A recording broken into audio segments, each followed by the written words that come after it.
ત્યારે ભગવાનના બંને ચરણારવિંદના ચિહ્ન, જમણા ચરણારવિંદમાં 9 ચિહ્ન, ડાબા ચરણારવિંદના 7 ચિહ્ન એ વ્રજની ભૂમિમાં અંકિત થાય છે. અને એટલા માટે શ્રી મહાપ્રભુજીએ વ્રજરજનો ઉત્કર્ષ બતાવ્યો. મુરારી પદ પંકજ, ભગવાનના ચરણ કમલમાં જળને ચેતન બનાવવાનું સામર્થ્ય છે.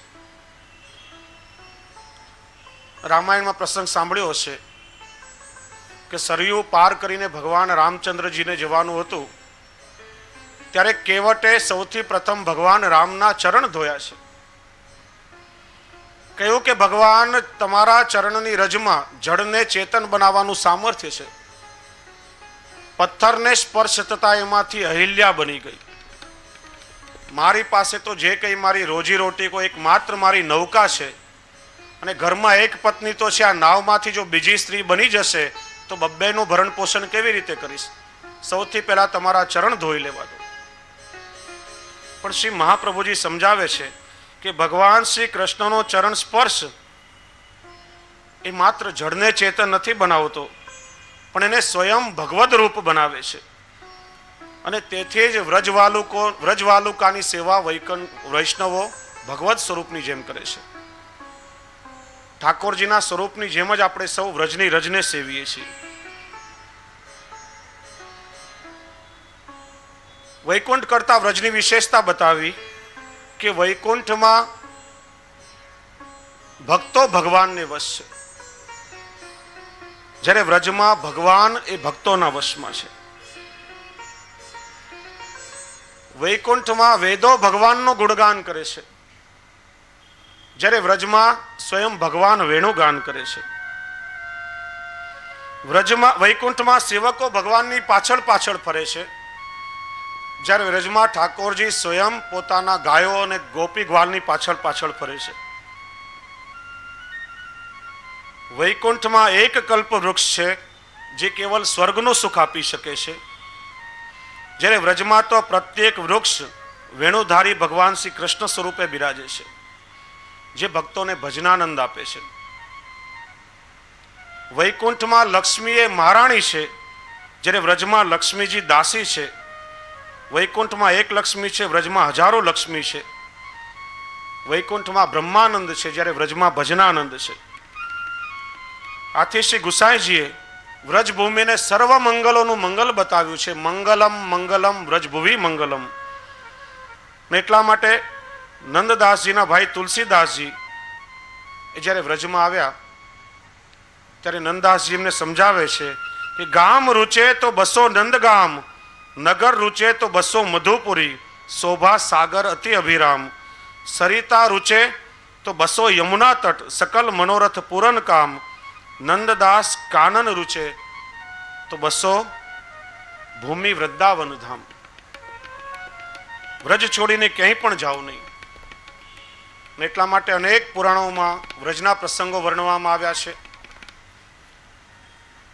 વૈષ્ણવો ખાલી વ્રજ ઉપર જ જો આપણે ચર્ચા કરીએ તો આ 7 દિવસ કેવલ વ્રજનું વર્ણન કરવામાં જ વ્યતીત થઈ જાય, કારણ કે પ્રભુનું લીલાધામ છે, ભગવાનની લીલા અનિવર્ચનીય છે. પણ એક પ્રસંગનું સ્મરણ કરીએ. પુરાણાંતરની એક કથા છે. કલ્પને અંતે નૈમિતિક પ્રલય થયો, બ્રહ્માજી નિદ્રાધીન થયા. શંખાસુર નામનો રાક્ષસ બ્રહ્માજી પાસેથી વેદોને ચોરીને લઈ ગયો. વેદ અસુરોના હાથમાં હોય તો અનર્થ સર્જે. દેવતાઓએ ભગવાનની સ્તુતિ કરી, ભગવાને મત્સ્ય અવતાર ધારણ કરી શંખાસુરનો વધ કર્યો. પછી હત્યાના નિવારણ માટે ભગવાને પ્રયાગમાં ત્રિવેણીમાં સ્નાન કર્યું. સમગ્ર દેવતાઓનું આવાહન કરી અને પ્રયાગને તીર્થરાજ બનાવી અને પ્રયાગને રાજ તિલક કર્યું. તીર્થરાજ પ્રયાગને સમગ્ર તીર્થોનું રાજ તિલક થયું. ત્યારે સમગ્ર તીર્થોએ આવી તીર્થરાજ પ્રયાગનું આધિપત્ય સ્વીકાર્યું, એમને ભેટ ધરી વંદન કર્યા. વ્રજનું એક પણ તીર્થ ત્યાં આવ્યું નહીં. ત્યારે નારદજી આવી અને થોડી ત્યાં લીલા કરી. પ્રયાગની કાન ભંભરણી કરી કે પ્રયાગરાજ જુઓ, વ્રજના તીર્થોને કેટલો બધો અહમ છે. ભગવાને તમને સ્વયં તીર્થોનું આધિપત્ય સોંપ્યું છે. બધા તીર્થોએ તમારું શરણ સ્વીકાર્યું, પણ વ્રજના કોઈ પણ તીર્થ આવ્યા નથી. પ્રયાગને ક્રોધ આવ્યો. ભગવાને વિનંતી કરી કે પ્રભુ, તમે સ્વયં મને તીર્થોનો રાજા બનાવ્યો છે, છતાં વ્રજનું કોઈ પણ તીર્થ મારી પાસે આવ્યું નથી. ત્યારે ભગવાન હસવા લાગ્યા અને કહ્યું, તીર્થરાજ, મેં તમને બધા તીર્થોનું આધિપત્ય સોંપ્યું છે, પણ મારા ઘરનું નહીં. કારણ કે વ્રજ એ માત્ર તીર્થ નથી, પણ મારું નિજધામ છે, મારી નિત્ય લીલા ભૂમિ છે. એ તમારું આધિપત્ય નહીં સ્વીકારે, તમારે એનું શરણ સ્વીકારવું જોઈએ. અને કહેવાય છે કે ત્યારથી તીર્થરાજ પ્રયાગ સકલ તીર્થો સાથે આવીને વ્રજમાં વસી ગયા. અને એટલા માટે વ્રજમાં જેટલા પણ તીર્થો છે આધિદૈવિક સ્વરૂપે બિરાજે છે. ભારતમાં જેટલા પણ તીર્થો છે આજે પણ વ્રજમાં આધિદૈવિક સ્વરૂપે બિરાજે છે. નંદરાયજી યશોદાજીને પણ જ્યારે વૃદ્ધાવસ્થામાં ભારતના તીર્થોની યાત્રા કરવાની ઈચ્છા થઈ, કનૈયાને વિનંતી કરી, ત્યારે ભગવાન શ્રી કૃષ્ણ કહ્યું કે બાવા, થોડો સમય આપ ઠહેરો. ચાતુર્માસમાં બધા તીર્થોનું આવાહન વ્રજમાં કરીશ. અને નંદરાયજી યશોદાજીને ચાતુર્માસમાં ભગવાને વ્રજની યાત્રા કરાવી. એનાથી સકલ તીર્થોના તીર્થત્વની પ્રાપ્તિ થઈ. પણ ગઈકાલે ચર્ચા થઈ હતી એમ પુષ્ટિજીવો માટે કેવલ મહાત્મ્ય જ્ઞાનપૂર્વક નહીં, પણ ઠાકોરજીની લીલાઓની અનુભૂતિ કરવા શ્રી મહાપ્રભુજી રાધાકુંડમાં પધાર્યા. શિયાળાના દિવસો હતા. પ્રભુદાસ જલોટા આદિ સેવકો સાથે હતા. સત્વરે શ્રી મહાપ્રભુજીએ રાજભોગ સુધીની સેવા પહોંચી અને ભોજન કર્યું, મહાપ્રસાદ આરોગ્યો અને અધરામૃતની પાતળ પ્રભુદાસ જલોટા મોટી મૂકી. પ્રભુદાસ જલોટાએ કહ્યું કે મહારાજ, હજી સુધી મેં સ્નાન કર્યા નથી ને સ્નાન કર્યા વગર મહાપ્રસાદ કઈ રીતે લઉં? ત્યારે શ્રી મહાપ્રભુજીએ પ્રભુદાસ જલોટાને વ્રજનું અલૌકિક સ્વરૂપ બતાવ્યું. વૃક્ષે વૃક્ષે વેણુધારી, પત્રે પત્રે ચતુર્ભુજ, યત્ર વૃંદાવને તત્ર લક્ષાલક્ષ કથાકુત, જલાદપી રજ પુણ્યમ રજસોપી જલવરમ, યત્ર વૃંદાવનસ તત્ર સ્નાત્વા સ્નાત્વા કથાકુત. પ્રભુદાસા કોઈ સામાન્ય ભૂમિ નથી, વ્રજની ભૂમિ છે. અહીંયા જલ કરતા રજ અધિક છે અને રજ કરતા અધિક જલની શ્રેષ્ઠતા છે. તમે જલમાં સ્નાન કરો તો પણ શ્રી યમુનાજીની કૃપાથી દેહ પુલકિત થઈ જાય, અને કદાચ આ વ્રજની રજ ઉડીને તમારા ઉપર લાગે તો પણ તમારો દેહ કૃતકૃત્ય થઈ જાય. નાવા ન નાવાની પંચાયત શું કરવી? ને ત્યારે દર્શન કરાવ્યા કે વ્રજના પ્રત્યેક વૃક્ષમાં વેણુધારી સ્વરૂપે સ્વયં ઠાકોરજી બિરાજે છે, અને પ્રત્યેક વૃક્ષના પ્રત્યેક પર્ણોમાં છત્રભુજ ભગવાન સ્વયં બિરાજે છે. ત્યારે સ્વરૂપના દર્શન કરી પ્રભુદાસ જલોટાએ સ્નાન કર્યા વગર જ મહાપ્રસાદ ગ્રહણ કર્યો. એટલા માટે વૈષ્ણવ વ્રજમાં ક્યારે પણ વૃક્ષના કોઈ પણ વૃક્ષનું કે પાંદડું તોડવામાં આવતું નથી. એ માટે હંમેશા સાવધાન રહેવું જોઈએ. એકવાર મુક્તિ ભગવાન શ્રી કૃષ્ણને પૂછે છે કે ભગવાન, હું તો આ સંસારના સમગ્ર જીવોને મુક્ત કરું છું, પણ મને પોતાને મોક્ષ કઈ રીતે મળે? મુક્તિ કહે ગોપાલ સો મેરી મુક્તિ બતાય. ત્યારે ભગવાને કહ્યું, વ્રજરજ ઉડ મસ્તક લગે મુક્તિ મુક્ત હે જાય. હે મુક્તિ, આ વ્રજની રજ ઉડીને જો તારા મસ્તક પર લાગશે તો તને પણ અલૌકિક મોક્ષ મળી જશે. એ વ્રજનું સામર્થ્ય છે. અને એટલા માટે ઉદ્ધવજી જેવા જ્ઞાનીઓ પણ આ વ્રજની રજની કામના કરે છે.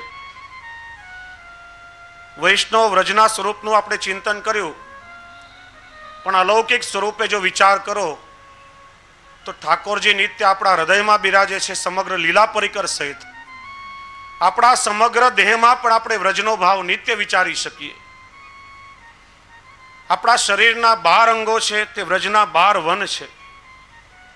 બહારની સ્થૂળ 10 ઇન્દ્રિયો અને અંદરના લિંગ દેહની સૂક્ષ્મ 10 ઇન્દ્રિયો અને મન બુદ્ધિ ચિત્ત અહંકાર રૂપી અંતરની 4 ઇન્દ્રિયો, આ મળી 24 ઇન્દ્રિયો થાય. તો આ 24 ઇન્દ્રિયો એ વ્રજના ઉપવનો છે. આપણું બહારનું શરીર મથુરા છે, એની અંદર વહેતો જે પ્રેમ લક્ષણા ભક્તિનો પ્રવાહ છે એ શ્રી યમુનાજીનું સ્વરૂપ છે. આપણું હૃદય ગોકુળ છે અને મસ્તક ગોવર્ધન છે. આપણા 2 નેત્રો એ નંદગામ અને બરસાના છે. શરીરના 5 પ્રાણ એ પંચકોશી પરિક્રમા છે. અને આપણા હૃદયમાં જે વિવિધ ભાવો પ્રગટ થાય છે એ યુગલ સ્વરૂપના વિવિધ વિહાર ધામ છે. આપણા સમગ્ર દેહમાં વ્રજ બિરાજે છે. ઘરમાં નિત્ય ઠાકોરજીની સેવા આપણે જો કરીએ તો આપણો આ દેહ સ્વયં વ્રજરૂપ બની જાય છે.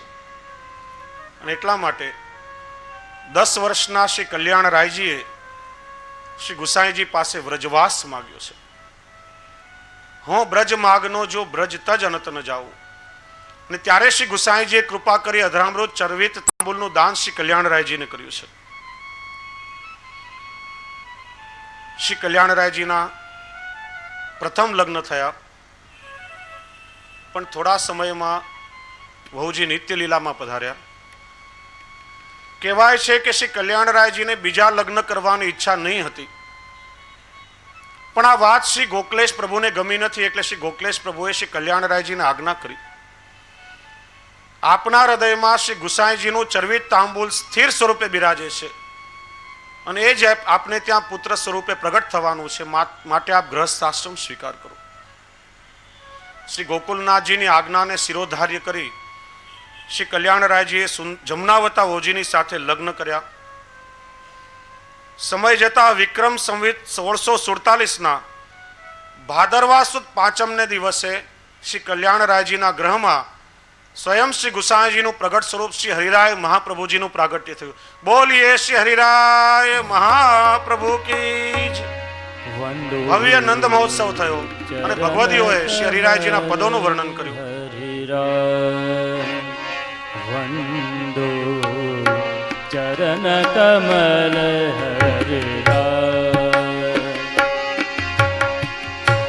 ચરણ કમલ હરિરાય,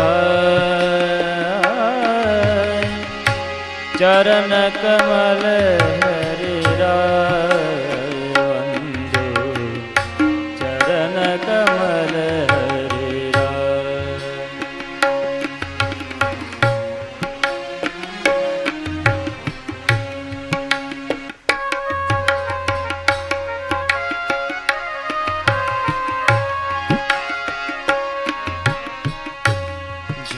की कृपा ते पंगु गिर लंगे, जाकी कृपा ते, जाकी कृपा ते, जाकी कृपा ते पंगु गिर लंगे, अंधे को सब कछु दर्शाई, वंदो चरण कमल हरिराय, वंदो चरण कमल हरिराय. बहरो सुने मूक मुनि बोले, रंक चले सिर छत्र धराई, सूरदास स्वामी करुणामय, बार बार वंदोती पाई.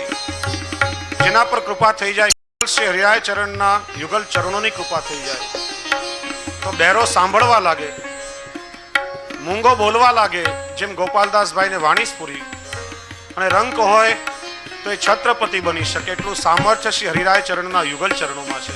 એટલા માટે સૂરદાસજી કહે છે કે બાર બાર વંદો તિહી પાઈ.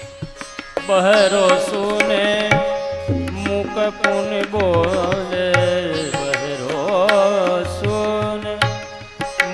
पुन बोले, रंक चले सिर छत्र धराय, रंक चले सिर छत्र धराय. सूरदास स्वामी करुणामय, सूरदास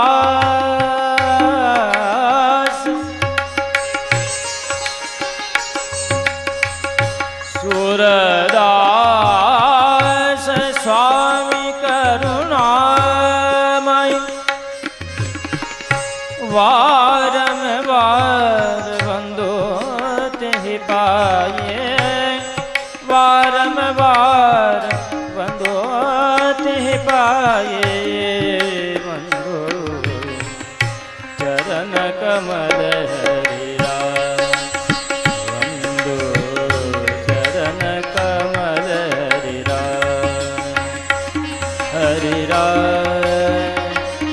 हरिराय.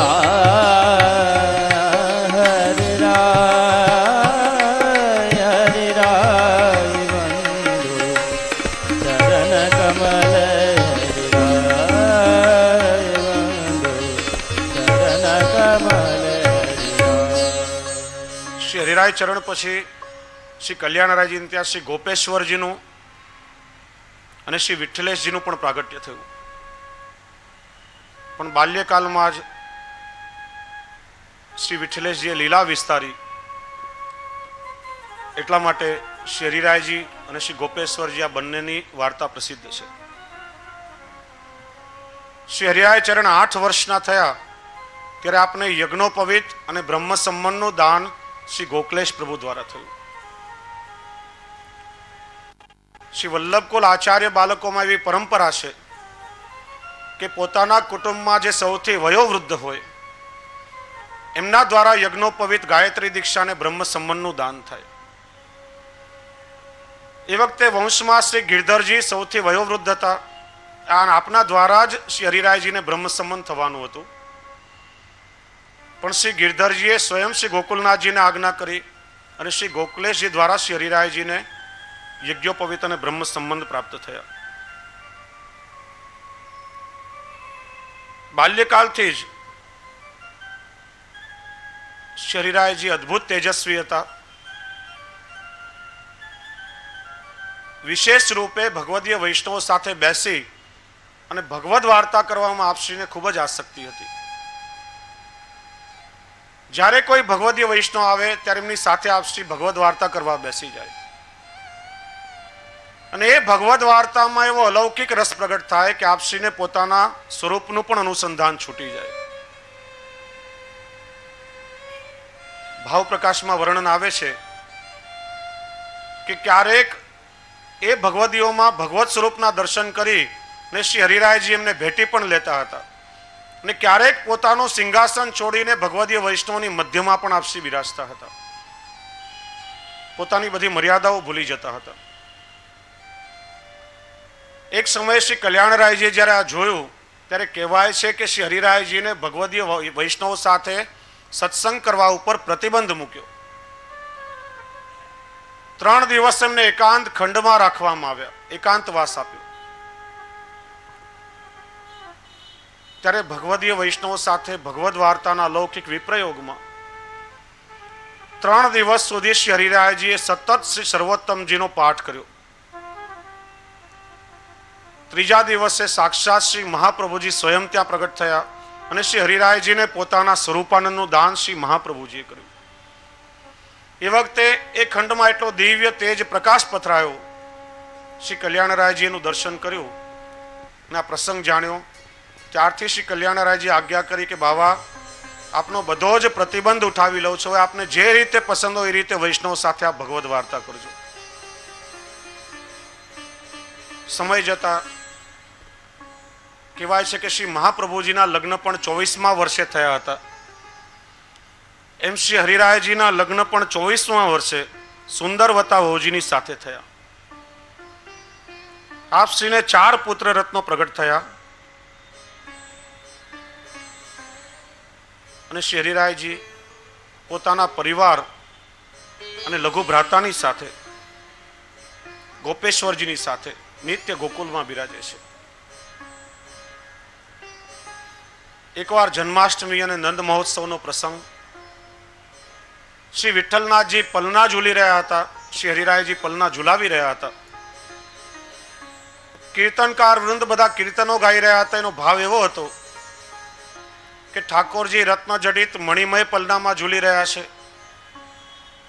પણ અહીંયા શ્રી ગોપેશ્વરજી જોયું તો શ્રી વિઠ્ઠલનાથજી કાષ્ટના લાકડાના પલનામાં ઝૂલી રહ્યા છે.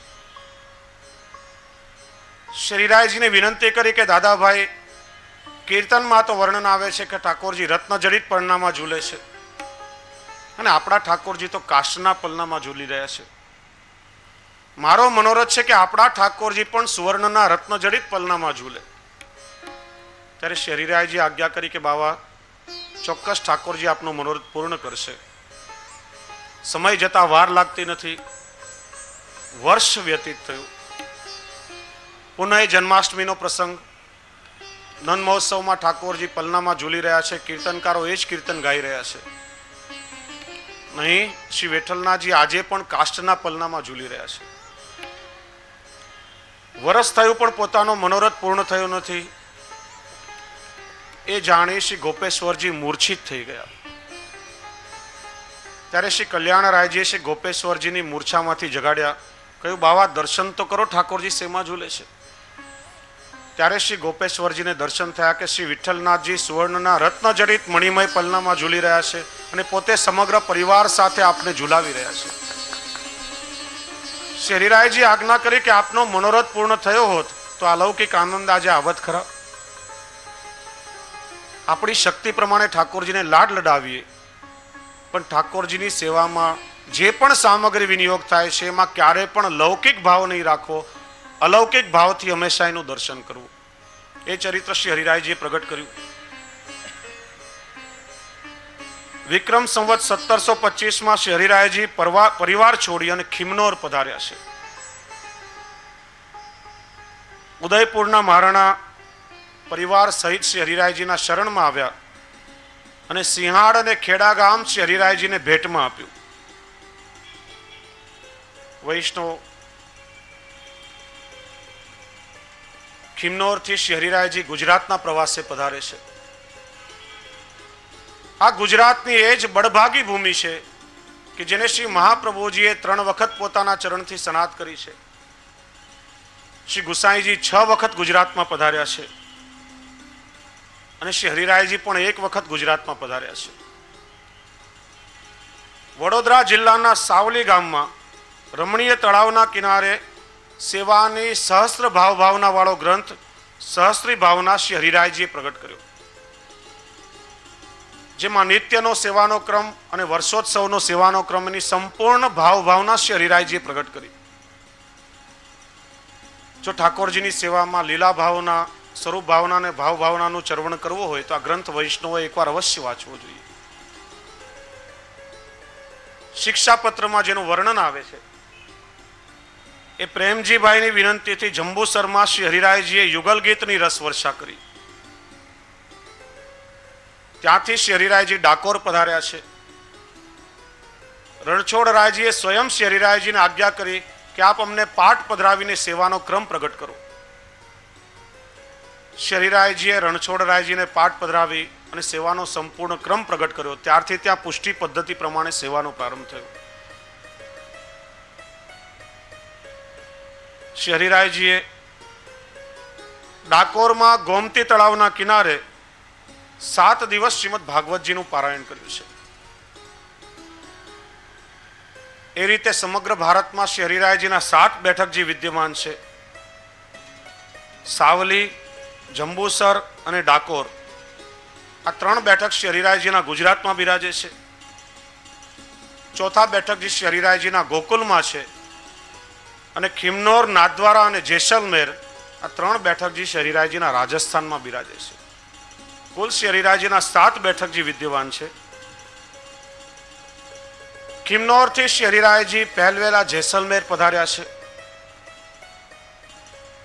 એ વખતે ત્યાંના મહારાણાના દ્વારપાલે શ્રી હરિરાયજીને ગઢની બહાર રોક્યા ને કહેવાય છે કે એ સમયમાં 32 રૂપિયાનો કર આપની પાસે ઉઘરાવ્યો છે. શ્રી હરિરાયજી આજ્ઞા કરી કે જ્યાંના શાસક આપણું માન સન્માન સાચવે નહીં ત્યાંનું જલ પણ આપણે ગ્રહણ કરવું નથી. કિલ્લાની બહાર શ્રી હરિરાયજીએ પડાવ નાખવાની આજ્ઞા કરી. રણ પ્રદેશ છે, જલનું એક ટીપું પણ દેખાતું નથી. સેવકોને આજ્ઞા કરી કે જળ શોધી આવો. બહુ તપાસ કરી કે જળ પ્રાપ્ત થયું નહીં, પણ ઘણા વૃદ્ધ લોકોએ કહ્યું કે આ ગામમાં જલનું એક ટીપો તો નથી, પણ વર્ષોથી સુકાયેલો કહેવાતો એક કૂવો એમને પડ્યો છે. સેવકોએ આવી શ્રી હરિરાયજીની વિનંતી કરી. આપે આજ્ઞા કરી કે કોઈ કહીએ આપણે એમને માની લેવું નહીં જોઈએ, તમે જાતે જઈને ત્યાં જોઈ આવો. સેવકોએ આવીને ત્યાં દ્રષ્ટિ કરી તો સુકાતો એવો કહેવાતો કૂવો છલોછલ મીઠા શીતલ જલથી ભરેલો છે. અને આ ચમત્કારના સમાચાર જેસલમેરના રાણા પાસે પહોંચ્યા. રાણા પોતાના પરિવાર સાથે દોડતો આવ્યો, શ્રી હરિરાયજીને દંડવત કર્યા. કહ્યું, મહારાજ, સેવકની ભૂલ તો થઈ છે, પણ સેવકની ભૂલ એ સ્વામીની ભૂલ જ ગણવામાં આવે છે. મારા સેવકે આપની પાસે 32 રૂપિયાનો કર ઉઘરાવ્યો, ત્યારે પોતાના બીજા 32 રૂપિયા એમાં ઉમેરીને 64 રૂપિયા શ્રી હરિરાયજીના ચરણમાં ભેટ ધરી અને વિનંતી કરી કે હવે આપ કૃપા કરીને મારા નગરમાં પધારો. શ્રી હરિરાયજી આજ્ઞા કરી કે રાણા, તમે સૂર્યવંશી છો, મોગલ બાદશાહોએ પણ અમારા હિન્દુ આચાર્યોનું સન્માન કર્યું છે, તમારે આચાર્યોની ગરિમા જાળવવી જોઈએ. રાણા પરિવાર સાથે શ્રી હરિરાયજીના શરણમાં આવ્યા. રાણાની વિનંતી સ્વીકારી શ્રી હરિરાયજી 6 મહિના સુધી જેસલમેર બિરાજ્યા છે અને 7 વખત આપે ત્યાં શ્રીમદ ભાગવતનું પારાયણ કર્યું છે. શ્રી હરિરાયજીને અહીંયા ભવિષ્યનું દર્શન થાય છે કે થોડા સમયમાં આપના લઘુ ભ્રાતા ગોપેશ્વરજીના વહુજીનો નિત્ય લીલામાં પ્રવેશ થશે. ગોપેશ્વરજીના વહુજી સેવામાં અત્યંત પ્રવીણ, ચતુર અને સહાયક હતા. ઠાકોરજીની સેવામાંથી પોતાનો સહાયક ઓછો થયો એનો આપને અલૌકિક વિપ્રયોગ પ્રગટ થશે. એ ભવિષ્યનું દર્શન થતા શ્રી હરિરાયજીએ જેસલમેરથી પત્રો લખવાના પ્રારંભ કર્યા. એ વખતમાં આજની જેમ આધુનિક પેલી પોસ્ટલ સર્વિસ કે આંગડિયાની જેમ કોઈ સેવાઓ ઉપલબ્ધ નહીં હતી, એટલે રાણાએ વ્યવસ્થા કરી આપી. શ્રી હરિરાયજી સવારે જેસલમેરમાં પત્ર લખે છે. રણ પ્રદેશ હતો એટલે સાંઢણી સવાર કાસદ દ્વારા રાણાએ પત્ર મોકલવાની વ્યવસ્થા કરી. ઊંટ પર બેસીને સાંઢણી સવાર 8 ગાઉ જાય, ત્યાં બીજો એક સાંઢણી સવાર ઊભો હોય, એ પત્ર લઈને 8 ગાઉ પહોંચાડે. સવારે પત્ર લખાય છે જેસલમેરમાં અને સાંજે પહોંચે છે ખિમનોરમાં શ્રી ગોપેશ્વરજીની પાસે. શ્રી ગોપેશ્વરજી વિચારે છે કે દાદાભાઈના કૃપાપત્ર આવ્યા હશે, એમાં આશીર્વાદ પાઠવ્યા હશે, બીજું શું, સમય આવે ત્યારે વાંચીશ. એમ વિચારી શ્રી ગોપેશ્વરજી બધા પત્રોને ગોખમાં પધરાવે છે. એ રીતે પુષ્ટિ માર્ગમાં શિક્ષાપત્રનું પ્રાગટ્ય થયું. વૈષ્ણવો, શ્રી હરિરાયજીએ લગભગ 300 ગ્રંથોની રચના કરી છે અને 5 ભાષાઓમાં શ્રી હરિરાયજીનું સાહિત્ય બિરાજે છે. સંસ્કૃત, વ્રજભાષા, મારવાડી, પંજાબી અને ગુજરાતી, આ 5 ભાષાઓમાં શ્રી હરિરાયજીનું ગદ્ય અને પદ્ય સાહિત્ય બિરાજે છે. પુષ્ટિ માર્ગનો કોઈ સિદ્ધાંત એવો નહીં હોય કે જેને શ્રી હરિરાયજીએ પોતાના ગ્રંથમાં વણી નહીં લીધો હોય. લગભગ 125 વર્ષ સુધી શ્રી હરિરાયજી ભૂતલ ઉપર બિરાજ્યા છે. આપના સ્વરૂપનું જરા દર્શન કરીએ તો અદ્ભુત લાવણ્ય યુક્ત ગૌરવર્ણ અને સુંદર ઊંચાઈ છે. નેત્રોની તેજસ્વીતા છે, લલાટની વિશાળતા છે અને નાસિકાની અગ્રતા છે. આપશ્રીના મુખારવિંદ ઉપર અલૌકિક તેજ ઝળહળે છે. આપશ્રી નિત્ય રાજસ્થાની પાગ અને જામાનો શિંગાર ધારણ કરતા. કહેવાય છે કે શ્રી હરિરાયજી વયોવૃદ્ધ અવસ્થાને પ્રાપ્ત થયા છતાં આપશ્રીનું વચનામૃત અને આપશ્રીના સુંદર દર્શન કરી રાજસ્થાનની એક રાજકુંવરીને આપના સ્વરૂપમાં કામ જાગૃત થયું. ત્યારે શ્રી હરિરાયજીએ શ્રી યશોદાજીના સ્વરૂપે એને દર્શન આપી એનો કામ વિકાર ઓગાળી નાખ્યો અને કામાખ્ય દોષ વિવરણમ નામનો ગ્રંથ એ રાજકુંવરીને શ્રી હરિરાયજી આપ્યો. અને શ્રી હરિરાયજીના એવા અલૌકિક સ્વરૂપનું દર્શન કરી અને નિત્ય એની અનુભૂતિ કરી અને રાજકુંવરીએ થોડા સમયમાં પોતાનો દેહ છોડી દીધો. શ્રી હરિરાયજીએ એમની અપાર ગુરુ ભક્તિ ને કહેવાય છે કે શ્રી હરિરાયજી પોતાના ગુરુદેવ શ્રી ગોકુલનાથજીના નિત્ય દર્શન અને ચરણ સ્પર્શ કર્યા પછી જ ભોજન ગ્રહણ કરતા. અને આપશ્રી ક્યાંય પ્રવાસમાં પધાર્યા હોય ત્યારે 2 ગાંવ જેટલા અંતરમાં કોઈ પણ નિધિ સ્વરૂપની હવેલી હોય તો ત્યાં આપશ્રી દર્શન ચરણ સ્પર્શ કર્યા પછી જ મહાપ્રસાદ ગ્રહણ કરતા. અને પવિત્રા બારસને દિવસે આપશ્રી ક્યાંય પણ બિરાજતા હોય અચોક શ્રી ગોકુલનાથજીને પવિત્રા ધરવા પધારે, ભેટ ધરી ચરણ સ્પર્શ કરતા પછી જલપાન ગ્રહણ કરતા. શ્રી હરિરાયજીના સેવકોમાં પણ આવી જ ગુરુ ભક્તિ હતી. નિત્ય શ્રી હરિરાયજીના દર્શન અને ચરણ સ્પર્શ કર્યા પછી શ્રી હરિરાય પ્રભુચરણના સેવકો જલ અને અન્ન ગ્રહણ કરતા. આપશ્રીના જેવું જ અલૌકિક ગુરુ ભક્તિનું સામર્થ્ય આપશ્રીના સેવકોમાં હતું. શ્રી હરિરાયજીએ પુષ્ટિ ભક્તિની વિજય પતાકા કેવલ ગુજરાત અને રાજસ્થાનમાં જ નહીં પરંતુ પોતાના ગ્રંથો દ્વારા સમસ્ત વૈષ્ણવ સૃષ્ટિના હૃદયમાં પણ ફરકતી રાખી છે.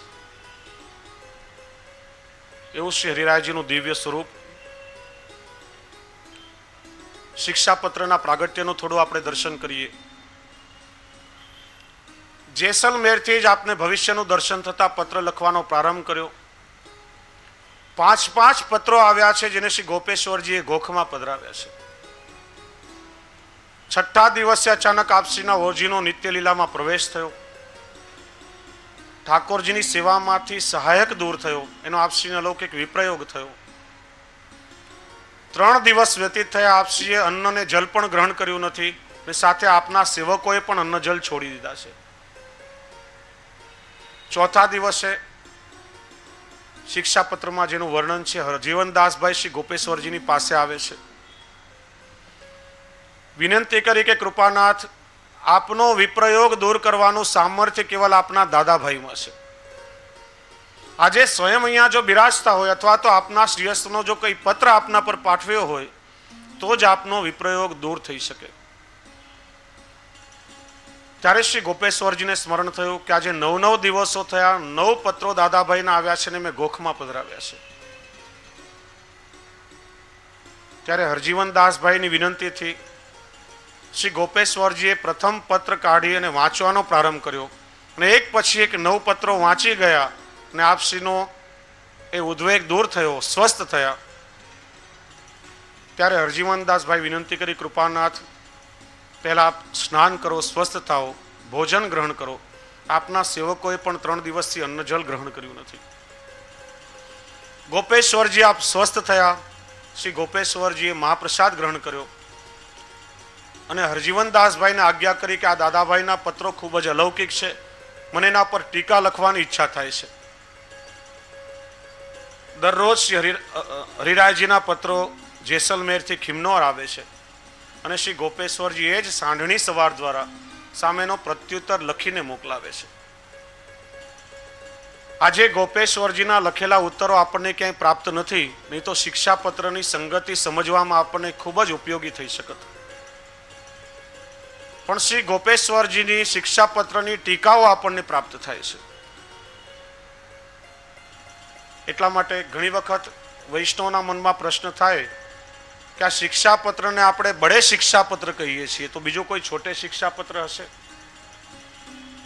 વૈષ્ણવ શિક્ષાપત્ર એક જ છે, પણ કેવલ જે શ્લોકાત્મક શિક્ષાપત્ર છે ખાલી શિક્ષાપત્ર કહેવાય છે. અને શ્રી ગોપેશ્વરજીની ટીકા સહિતનું જે શિક્ષાપત્ર છે એને આપણે સૌ પુષ્ટિ માર્ગમાં બડે શિક્ષાપત્રના નામથી ઓળખીએ છીએ. પત્રો દ્વારા નૂતન પ્રકારનું આ સાહિત્ય શ્રી હરિરાયજી દ્વારા પ્રગટ થયું છે. અદ્ભુત રત્ન મંજૂષા સમાન ગ્રંથ છે. સમુદ્ર મંથનમાંથી કેવલ 14 રત્નો પ્રગટ થયા, પણ શ્રી હરિરાયજી અહીંયા પુષ્ટિ જીવોના ઉદ્ધાર માટે 41 દિવ્ય રત્નોનું આપણને દાન કર્યું છે. શિક્ષાપત્ર એ પુષ્ટિ માર્ગના સદાચાર ગ્રંથની સાથે સાથે સ્વાધ્યાય ગ્રંથ પણ છે. એટલા માટે વૈષ્ણવોએ નિત્ય શિક્ષાપત્રનું વાંચન કરવું જોઈએ. ઘણી વખત એકવાર વંચાઈ જાય એટલે આપણે એને કબાટમાં પધરાવી દઈએ છીએ. એકવાર વાંચવાથી શિક્ષાપત્ર સમજાશે નહીં. એકવાર પૂરું થાય પુનઃ પહેલેથી શરૂ કરો, બીજી વાર પૂરું થાય પાછું પહેલેથી શરૂ કરો. નિત્યના સ્વાધ્યાયમાં શિક્ષાપત્રનું પઠન થવું જોઈએ. જેટલી વાર વાંચશો એટલી વાર તમારા હૃદયમાં અલૌકિક ભાવો પ્રગટ થશે. ને શિક્ષાપત્ર એ પુષ્ટિ માર્ગનો એવો સિદ્ધ ગ્રંથ છે કે તમારા મનમાં કોઈ પણ પ્રશ્ન ઉત્પન્ન થયો હોય કોઈને પણ પૂછવાની જરૂર નથી. શ્રી હરિરાયજીનું બડે શિક્ષાપત્ર હાથમાં લો, શ્રી હરિરાયજીના સ્વરૂપનું સ્મરણ કરો, તમારા પ્રશ્નનું મનમાં સ્મરણ કરો. જે પાનું ખોલશો એ પાના પર તમારા પ્રશ્નોનું સમાધાન તમને ચોક્કસ મળી જશે. એવો સિદ્ધ ગ્રંથ આ શિક્ષાપત્ર છે. એટલા માટે નિત્ય એનું વાંચન વૈષ્ણવોએ કરવું જોઈએ. લેનાર અને આપનાર આ ઉભય જ્યારે શ્રેષ્ઠ હોય એ વખતે જે અલૌકિક તત્વ પ્રગટ થાય એ તત્વ પણ અલૌકિક હોય છે. જેમ કુરુક્ષેત્રના રણ મેદાનમાં અર્જુનને પ્રશ્ન થયો કે મારે યુદ્ધ કરવું કે ન કરવું, ત્યારે 18 અધ્યાયમાં ભગવાન શ્રી કૃષ્ણએ ગીતારૂપી ઉપદેશ આપ્યો છે. ભલે અર્જુનને વ્યક્તિગત રૂપે ઉપદેશ આપવામાં આવ્યો હોય, પણ મહાપુરુષોની મહાનુભાવોની વાણીમાં ગહનતા હોય છે, ગંભીરતા હોય છે, ગૂઢતા હોય છે. કોઈ એક વ્યક્તિને એક દેશકાલમાં એક ઉપદેશ આપવામાં આવ્યો હોય, પણ પ્રત્યેક દેશકાલમાં પ્રત્યેક વ્યક્તિને જીવનમાં એ લાગુ પડતો હોય છે. ભલે 5000 વર્ષ પહેલા કુરુક્ષેત્રના મેદાનમાં અર્જુનને ભગવાન શ્રી કૃષ્ણએ ગીતાનો ઉપદેશ આપ્યો, પણ આજે 5000 વર્ષ થયા પછી પણ પ્રત્યેક લોકોના પ્રશ્નોનું સમાધાન ગીતામાંથી મળી શકે. જ્ઞાન માર્ગીઓને જ્ઞાન, કર્મ માર્ગીઓને કર્મ, પ્રપત્તિ માર્ગીઓને પ્રપત્તિ અને ભક્તિ માર્ગીઓને ભક્તિનું દર્શન ગીતામાં થાય છે. ભગવાન શ્રી કૃષ્ણના મુખમાંથી ગીતા પ્રગટ થઈ, એ જ ભગવાન શ્રી કૃષ્ણના મુખાવતાર મહાપ્રભુ શ્રી વલ્લભાચાર્ય ચરણ છે. અને એટલા માટે શ્રી મહાપ્રભુજીના સેવકોને શ્રી મહાપ્રભુજીએ જે ઉપદેશ આપ્યા એને આપણે સૌ વલ્લભ ગીતાના નામથી ઓળખીએ છીએ. વૈષ્ણવો, જ્યાં શરણાગતિમાં ભગવાન શ્રી કૃષ્ણએ ગીતાનો વિરામ કર્યો, એ જ શરણાગતિ દ્વારા શ્રી મહાપ્રભુજીએ પુષ્ટિ માર્ગનો પ્રારંભ કર્યો છે. અને એટલા માટે આ શ્રી વલ્લભ ગીતાને શ્રી હરિરાયજીએ આત્મભાવથી શિક્ષાપત્રમાં અંકિત કરી છે. અહીં આપનાર કૃષ્ણ હતા અને લેનાર અર્જુન હતા. અહીં આપનાર શ્રી મહાપ્રભુજી હતા અને લેનાર એમના 84 વૈષ્ણવ સેવકો હતા. એવી જ રીતે અહીંયા ગ્રંથનું દાન કરનાર શ્રી હરિરાયજી છે અને ગ્રંથને લેનાર શ્રી ગોપેશ્વરજી છે.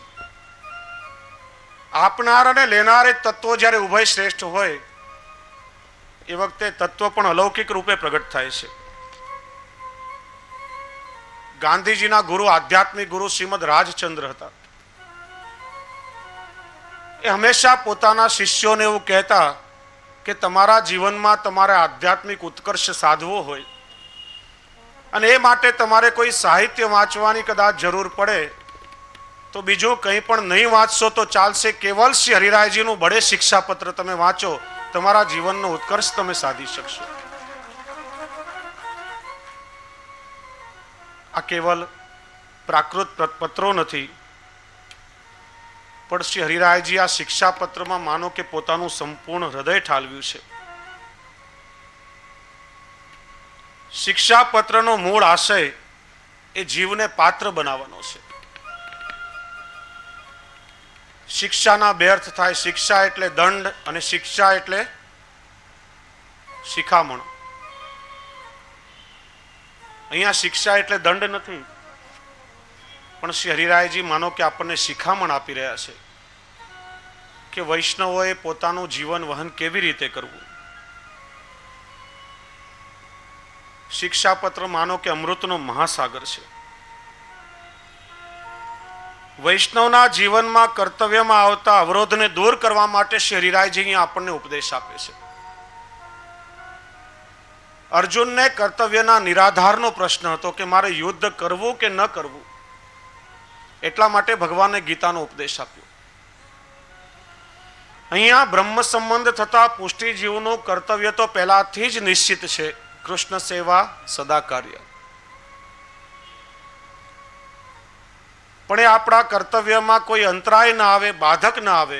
અને એ બાધક જો આવે તો એ અંતરાયને દૂર કેવી રીતે કરવું એનો ઉપદેશ શ્રી હરિરાયજી આપણને આપે છે.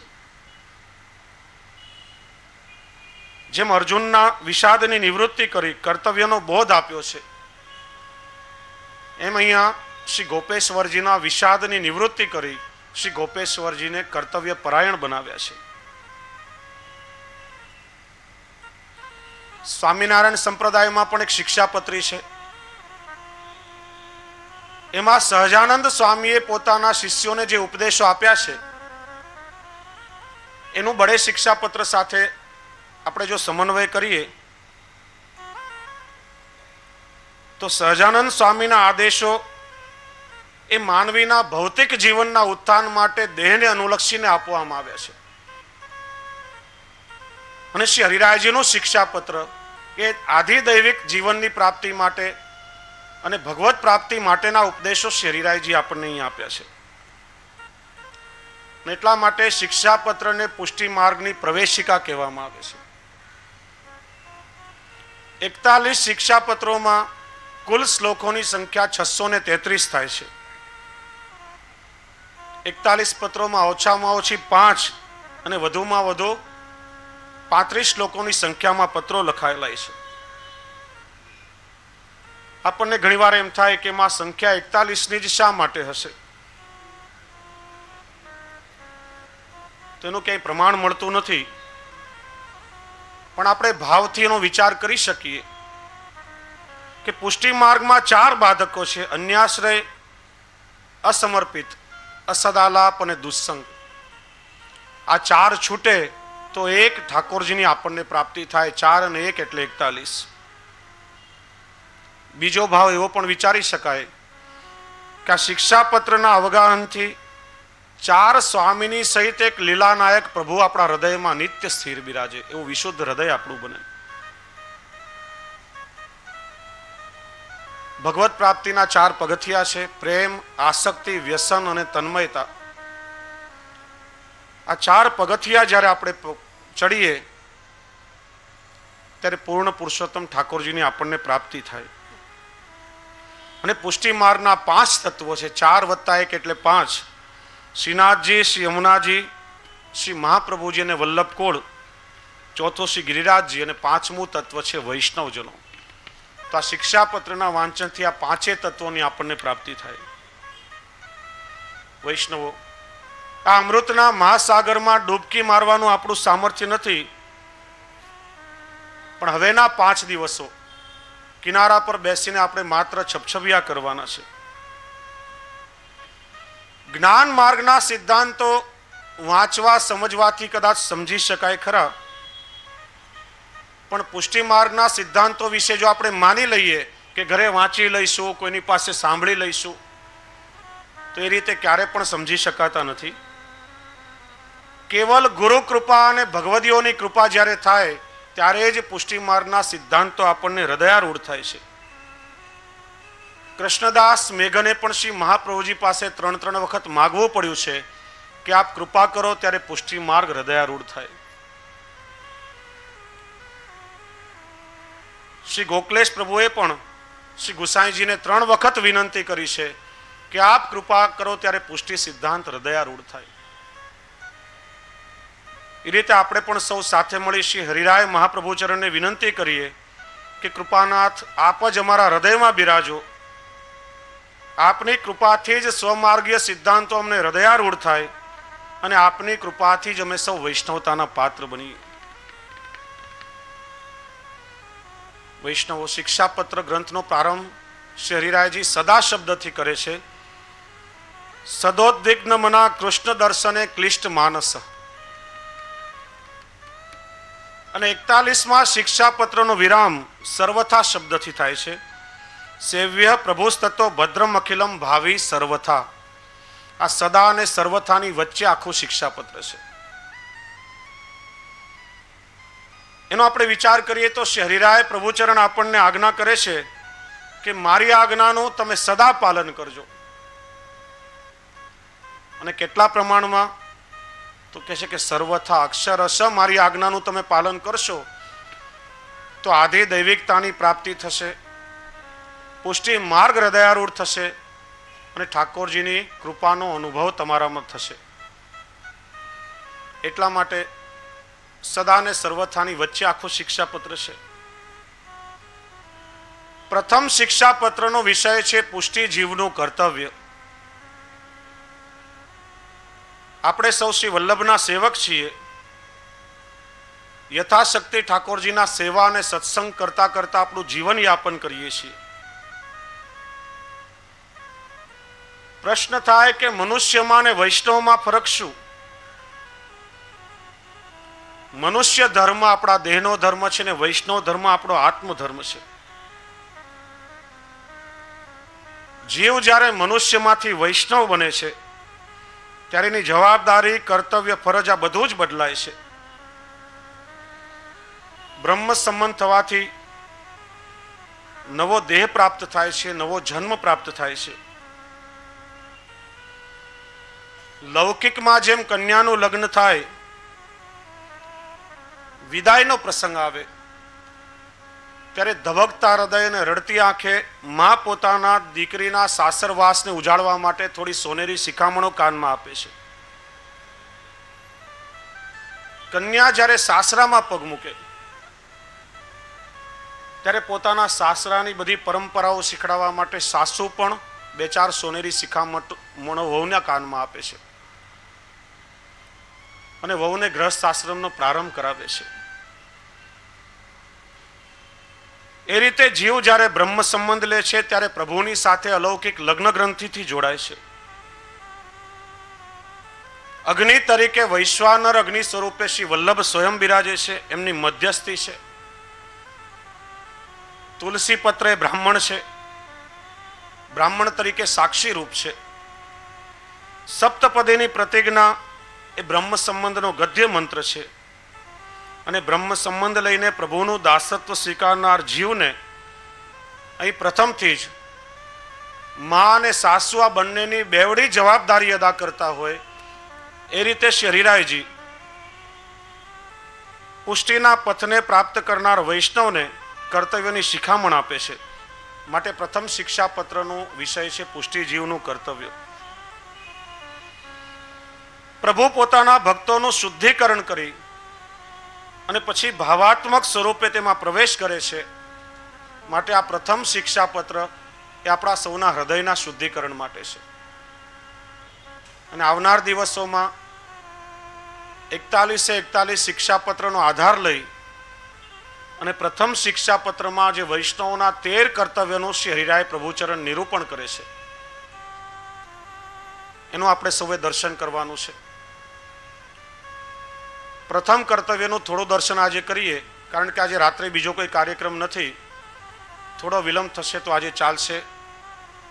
આંતરરાષ્ટ્રીય પુષ્ટિ માર્ગીય વૈષ્ણવ પરિષદ દ્વારા પ્રકાશિત શ્રી મહાપ્રભુજીના 84 બેઠકજી સચિત્ર ગ્રંથનું આજે વિમોચન થનાર છે. તો પહેલા થોડો સમય માટે આપણે સૌ ચિંતન કરીએ વૈષ્ણવોના પ્રથમ કર્તવ્ય વિશે. શ્રી હરિરાયજી આપણને સમજાવે છે કે વૈષ્ણવોએ નિત્ય પોતાની દિનચર્યા કઈ રીતે કરવી. આપણા કર્તવ્યનો બોધ શ્રી હરિરાયજી આપણને આપે છે કે વૈષ્ણવોએ પોતાના લૌકિક કર્મો અનાશ થયા કરવા. જીવનમાં આપણે શું કરીએ છીએ અને શું કરવાનું છે, આ બે બાબતોનો જો આપણે વિચાર કરીએ તો માણસને જીવન જીવવા માટે યોગ્ય દિશા મળે. સવારથી ઉઠી રાત્રે સૂતા સુધીમાં જે દિનચર્યાઓ આપણે કરીએ છીએ ક્યારેક બેસીને નોંધ લેજો. આખો દિવસ આપણે લૌકિક કાર્યોમાં વિતાવીએ છીએ. આપણે ફક્ત પોતાના માટે અને પોતાના કુટુંબને માટે જીવીએ છીએ. સૂરદાસજીના શબ્દોમાં કહીએ તો આજ કામ કાલ કામ પરસો કામ કરનો, અને એમના શબ્દોમાં કહીએ તો કામ હી મેં પછી મરનો. આ લૌકિક કાર્યોમાં આપણે એટલા બધા ગળાડૂબ ખૂપી જઈએ છીએ કે આપણે અલૌકિકને તો સાવ ભૂલી જ જઈએ છીએ. વાસણો માંજીએ છીએ, કપડામાં ડાઘ પડ્યા હોય, દુર્ગંધ આવતી હોય તો સારામાં સારું ડિટર્જન્ટ લઈને કપડાને પણ ધોઈએ છીએ. ઘરમાં કચરો હોય તો સાવરણીથી કચરાને પણ વાળીએ છીએ. પણ ક્યારે વિચાર કરીએ છીએ ખરા કે આખા દિવસમાં આપણા મનમાં જગતમાંથી કેટલો બધો કચરો ઠલવાય છે. હવા, પાણી અને અન્નના પ્રદૂષણ માટે આપણે સાવધાન રહીએ છીએ, પણ ક્યારેય વિચાર કરીએ છીએ ખરા કે આપણી અંદર કેટલું બધું વૈચારિક પ્રદૂષણ ભેગું થાય છે. શ્રી હરિરાય ચરણ આપણને આજ્ઞા કરે છે કે લૌકિક કાર્યો આપણે નહીં કરીએ એવું કહેશો તો ચાલવાનું નથી. લૌકિક સંસારમાં આપણે બંધાયા છીએ, લૌકિક કાર્યો તો કરવા જ પડશે. જો વૈષ્ણવ શ્રી મહાપ્રભુજી આપણા પર કેવી કૃપા કરી છે કે જે ઠાકોરજીને મેળવવા માટે મોટા મોટા જ્ઞાનીઓ સંસારને છોડવા માટેની આજ્ઞા કરે છે. સંસાર કષ્ટ સાધ્ય છે, ભ્રમણાત્મક છે, માયાજાળ છે, દુષ્કર છે. સંસારને છોડીને વૈરાગ્ય ગ્રહણ કરો ત્યારે ભગવાન મળે. હવે જો સંસારને છોડીને કેવલ સંન્યાસીઓને ભગવાન મળતા હોય તો સંસારીઓની શું દશા થાય? કબીરજી જેવા જ્ઞાની પણ કહે છે કે મૂંડ મુંડાએ હરી મિલે તો હરકો લે મુંડાએ, રોજ રોજ કો મૂંડ તે ભેડ ન વૈકુંઠ જાય. માથાનું મુંડન કરાવવાથી ભગવાન મળી જતા હોય તો ઘેટાનું તો રોજ મુંડન થાય, બધા વૈકુંઠમાં જવા જોઈએ. શ્રી મહાપ્રભુજી સાચો સંન્યાસ સમજાવે છે. કેવલ વાણીથી કે કર્મથી નહીં, સંન્યાસ મનથી ગ્રહણ કરવો જોઈએ.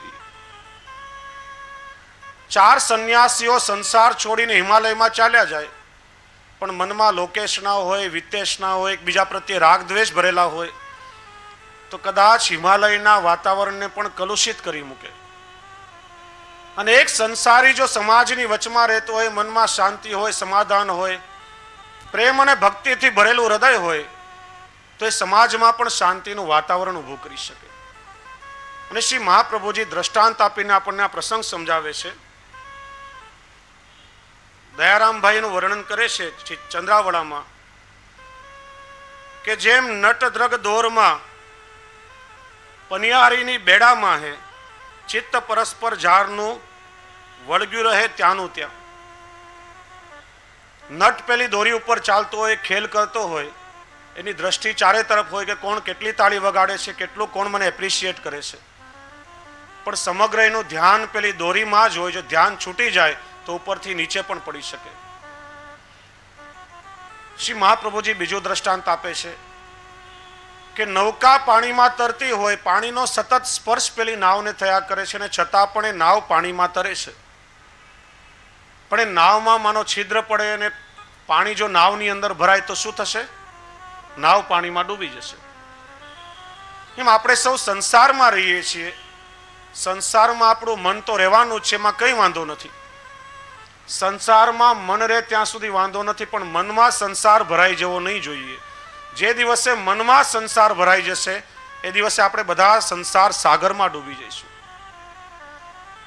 એટલા માટે શ્રી હરિરાયજી કહે છે કે આપણે લૌકિક સંસારમાં બંધાયા છીએ, સંસારી જીવો છીએ. અને શ્રી મહાપ્રભુજીએ સામાન્યમાં સામાન્ય માનવી સંસારમાં રહીને ઠાકોરજીને પ્રાપ્ત કરી શકે એટલો સહજ સુંદર માર્ગ આપણને બતાવ્યો છે. ઠાકોરજીને તમારા સમગ્ર જીવનનું કેન્દ્ર બિંદુ બનાવો. આ સંસાર તમને બાધક નહીં બને, સંસાર જ તમને પ્રભુની પ્રાપ્તિમાં સાધક બની જશે. કર્તવ્ય તો આપણે કરવા પડશે, પણ કેવી રીતે? જે કામ આપણે બધા કરીએ છીએ આજ આપણું સર્વસ્વ છે એવું માનીને નહીં, એમાં રચ્યા પચ્યા રહીને નહીં, એમાં આસ્થા રાખીને નહીં, પણ ગ્રહસ્થ ધર્મનું પાલન કરવાનું છે. માટે આવશ્યક કાર્યો તો આપણે કરવા જ પડશે.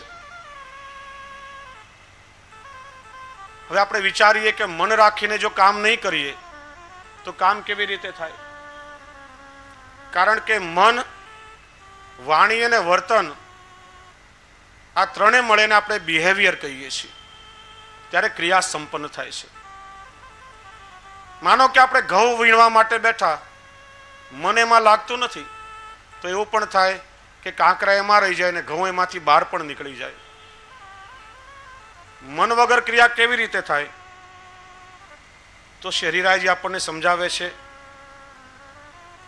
કે અલૌકિકમાં પ્રભુમાં ચિત્ત પરોવીને જે રીતે વ્રજ ભક્તો પોતાના સંસારને જીવ્યા હતા એ આપણને સમજાવી શકે. વહેલી સવારે વ્રજના પ્રત્યેક પ્રભાતના મંગળ ઘોષમાં વ્રજ ભક્તો જાગે છે. પોતે ગ્રહસ્થ છે એટલે ગ્રહ કાર્ય તો કરવાનું છે. ઉઠતા વેત ગ્રહ કાર્યમાં જોડાય છે. પ્રાત સમય ઉઠી બ્રજબાલા, ગાવત મંગલ ગીત રસાલા, કર સિંગાર મથનિયા ધોવે, અપનો અપનો દહી બલોવે, મથન કરે મોહન જશ ગાવે, સુમિર સુમિર હરિ ગુણ સચુપાવે. प्रात समय उठ के ब्रज बाला गावत मंगल गीत रसाला। प्रात समय उठ के ब्रज बाला गावत मंगल गीत रसाला। कर श्रृंगार मथनिया धोए, कर श्रृंगार मथनिया धोए। अपनो अपनो दयो बिलोवे, प्रात समय उठ के ब्रज बाला गावत मंगल गीत रसाला। मथन कर मोहन जस गावे, सुमर सुमर हरि गुण सच पावे। मथन करे मोहन जस गावे, सुमर सुमर हरि गुण सच पावे। प्रात समय उठ के ब्रज बाला गावत मंगल गीत रसाला। गावत મંગલ ગીત રસાલા। વ્રજભક્તો ઉઠતાની સાથે જ પ્રભુના ગુણગાનથી પોતાના મંગલ પ્રભાતનો પ્રારંભ કરે છે। જ્યારે આપણી સવાર પડતી હોય સિનેમાના ગીતો ગણગણવાથી, ક્યારેક ઉઠવામાં બહુ મોડું થઈ ગયું છે એનો બળાપો આપણે કાઢીએ, તો ક્યારે આજે ચા બગડી ગઈ છે એના કંટાળાથી આપણી સવારનો પ્રારંભ થાય છે। અનાજ થયા એટલે ક્રિયા એની એ હોય, પણ એ ક્રિયા કરવા પાછળનો ભાવ જ્યારે આપણે બદલી નાખીએ, એ ભાવમાં જ્યારે અલૌકિકતા આવે ત્યારે ક્રિયાનું પણ ઉર્ધ્વીકરણ થાય છે। વ્રજ ભક્તોનું કાર્ય સવારે દધી મંથન કરવાનું છે। હાથ તો દધી મંથન કરી રહ્યા છે, પણ હૈયાનો હોઠ શું કરે છે? મથન કરે મોહન જસ ગાવે, સુમીર સુમીર હરિ ગુણ સચુ પાવે। કાર્ય એનું એ કરવાનું હોય, પણ એ ક્રિયા કરવા પાછળ જ્યારે આપણો ભાવ અલૌકિક બની જાય ત્યારે શ્રી હરિરાયજી સમજાવે છે તમારી ક્રિયા પણ અલૌકિક બની જાય છે। ભગવદીઓ પાસે શ્રવણ કર્યું છે, દરરોજ સવારે આપણે ઘરમાંથી બુહારી કાઢીએ છીએ। શા માટે? આ ઘર મારું છે, મહેમાનો આવશે, ઘરમાં કચરો પડ્યો છે, એમને ગમશે નહીં, ઘર ચોખ્ખું રહેવું જોઈએ। ગ્રહસ્થી છીએ, ઘરમાંથી કચરો તો કાઢવો જ પડશે, પણ ભાવ થોડો આપણે બદલી નાખીએ તો ક્રિયા કેટલી અલૌકિક બની જાય।